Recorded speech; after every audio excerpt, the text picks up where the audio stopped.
Khalil Gibran pernah berkata bahwa hidup tanpa cinta sama halnya dengan pohon tanpa bunga dan buah.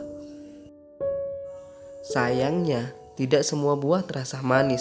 Beberapa justru terasa asam dan pahit. Seperti cerita cinta, tidak hanya berakhir bahagia. Aku membenci suamiku. Kalimat itu hampir selalu tergores di kepala Ayu selama ia bersama suaminya. Memang pernikahan Ayu dan suaminya didasari oleh cinta. Ia menikah karena dorongan keluarga. Ayahnya sendiri memaksanya untuk menerima Firman sebagai suami karena di matanya ia adalah sosok laki-laki yang baik dari segi agama, karir, dan kepribadiannya. Ayu merasa saat itu kebebasannya terenggut. Ia merasa takdir tidak adil padanya. Karena itu, ia menumpahkan pada suaminya,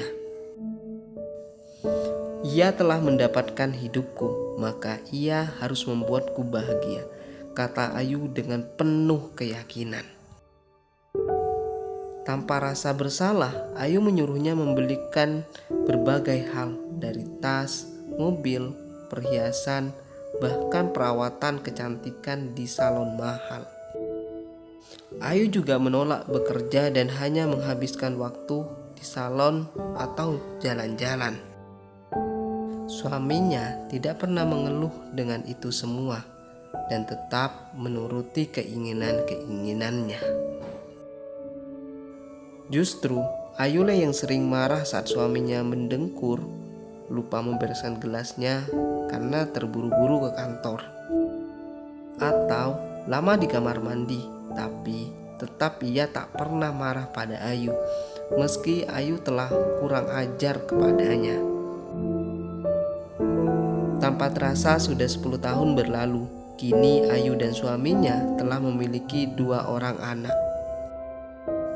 Tapi meskipun sudah cukup lama, rasa benci Ayu pada suaminya belum juga hilang. Suatu siang saat hendak membayar ongkos perawatan di salon, uang di dompet Ayu kosong. Ayu menelpon suaminya, "Ya, uang di dompet mama kamu yang ambil ya?" "Maaf mah, tadi ayah mau kasih uang jajan anak-anak, tapi ternyata dompet ayah lagi kosong," jawabnya.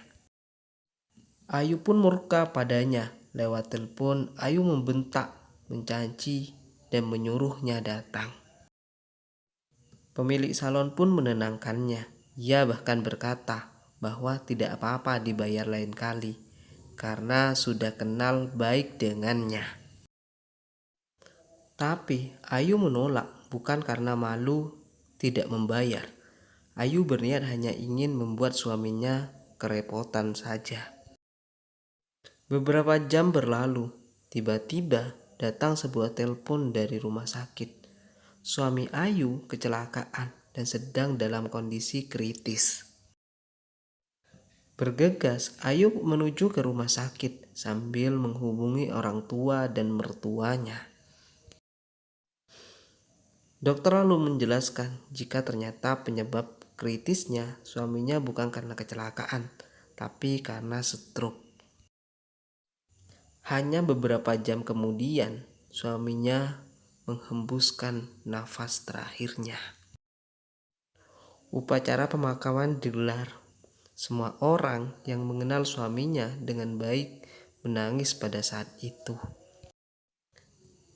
Memang Ayu sedih, tapi air matanya tidak bisa tumpah.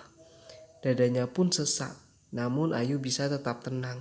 Seperti itulah kondisinya sampai suaminya selesai dikebumikan.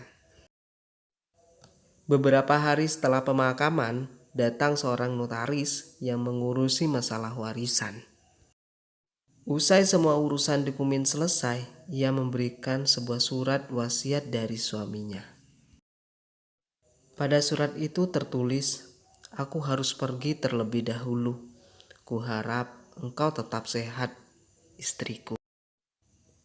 Kuberi engkau kebebasan untuk melakukan apapun karena aku tahu engkau merasa aku telah merampas hidupmu. Karena itu, lakukan hal yang baik di sisa waktu yang telah banyak kamu buang ini. Aku juga akan mendoakanmu dari sana.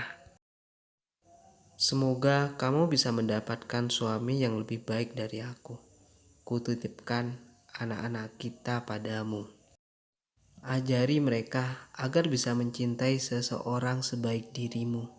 Sampai jumpa istriku yang manja. Itulah isi surat yang ia tulis untuk istrinya, Ayu. Selesai membaca surat itu, barulah air matanya yang tertahan kini telah tumpah.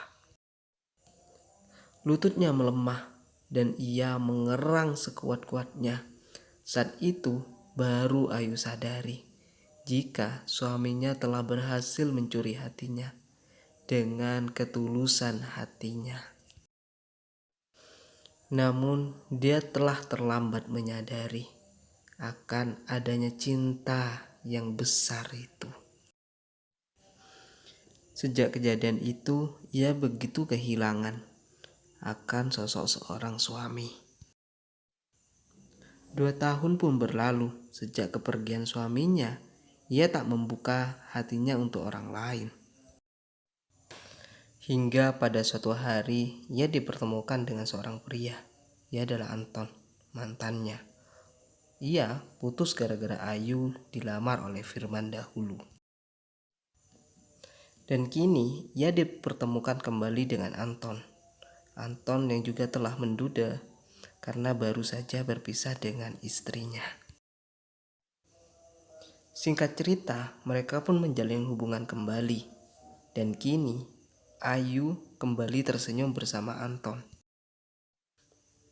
Dan mereka memutuskan untuk menikah dan membina rumah tangga yang sempat tertunda. Setelah Ayu menikah dengan Anton, perjalanan rumah tangganya begitu bahagia. Tapi kebahagiaan itu hanya berjalan sesaat, karena Anton kini telah menampakkan sifat aslinya. Yang ternyata sifat aslinya Anton sangatlah kasar dan temperamen. Mendapatkan perlakuan seperti itu, Ayu merasa menyesal karena dulu ia telah menyia-nyiakan Firman yang begitu penuh perhatian. Dan kini dia sangat merindukan sosok pria seperti Firman. Terima kasih telah mendengarkan ceritaku. Tetaplah bersyukur dengan apa yang kita punya.